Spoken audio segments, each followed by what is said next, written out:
মাননীয় স্পিকার, কি বিড়ম্বনা, এটা উপলব্ধি করার সুযোগ আপনার হয়েছে কিনা জানি না। আমার সিরিয়াল অনুযায়ী আমার আজকে গুরুত্বপূর্ণ বিষয়ে বক্তব্য রাখার কথা। আমি যতদূর জানি, আমি জানতে চাই আমার নাম আছে, আমার সিরিয়াল কত, আমাকে ডাকেন নাই কেন? মাননীয় সদস্য, আমাকে একটু বলার যদি সুযোগ দিতেন দয়া করে। গ্রহণযোগ্য অথচ 71 বিধি অনুযায়ী গ্রহণ করা সম্ভব হয় নাই, যেটা আপনার এখতিয়ার। ধন্যবাদ। গুরুত্ব অনুযায়ী শুধুমাত্র সেই বলি প্রশ্ন প্রত্যেক মুনশিদাররা বিধির বিধান মধ্যে 2 মিনিট করে বক্তব্য রাখতে পারবেন, যেটা আপনি এখন করছেন।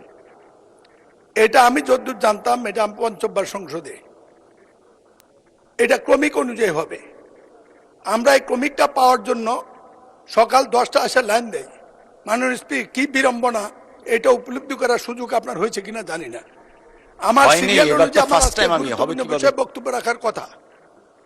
আমি যতদূর জানি, আমি জানতে চাই আমার নাম আছে, আমার সিরিয়াল কত, আমাকে ডাকেন নাই কেন? আপনার নাম আছে সিরিয়াল 16। আমি যতটুকু অফিস থেকে জানতে পেরেছি, যারা প্রথমবার দেন তাদেরটা একটু আগে যায়, যারা দ্বিতীয়বার, আপনি আজকে আগেও একবার বোধহয় দিয়েছিলেন, সেই জন্যই সিরিয়ালটা, আপনার সিরিয়াল হচ্ছে 16।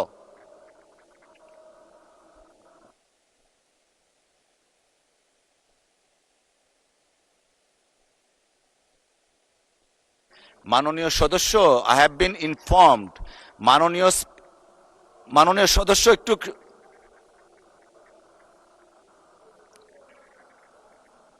বসেন।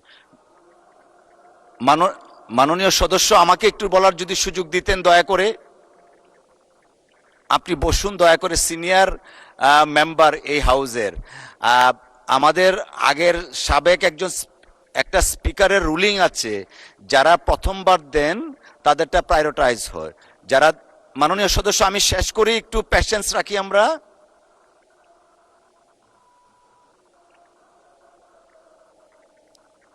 মাননীয় সদস্য, আমি তো শুনতে পারবো না আমারটা।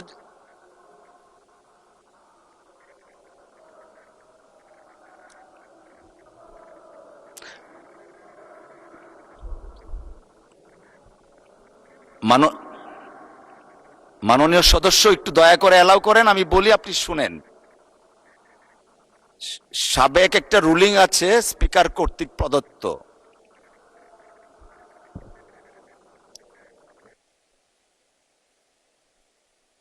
মাননীয় সদস্য, দয়া করে একটু বসেন আপনি, please. You are very respected and senior member of this house.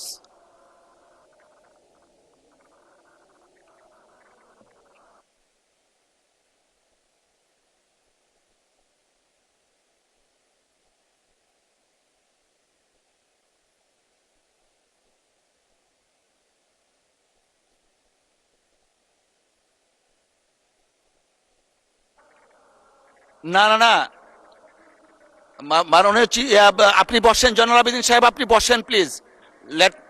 আপনি বসেন। মাননীয় সদস্য, আমি বারবার চেষ্টা করছিলাম আপনার দৃষ্টি আকর্ষণ করে আমাকে বলার সুযোগ দেওয়ার জন্য। আমি সুযোগটা চাচ্ছি। আপনি senior and respected member of this honourable house. 71 বিধিতে একটা রুলিং আছে সাবেক স্পিকারের, যে যিনি প্রথমবার দিবেন তাকে প্রায়োরিটাইজ করা হয়, যিনি সেকেন্ড টাইম থার্ড টাইম দিবেন আস্তে আস্তে সেটাকে লোয়ার করা হয়। তো যারা আগে কখনোই দেননি তাদেরটা প্রায়োরিটাইজ করা হয়েছে, আপনারটা সহ যারা দ্বিতীয়বার দিয়েছেন তাদেরটা সেপারেট লিস্ট করা হয়েছে। অসংখ্য ধন্যবাদ।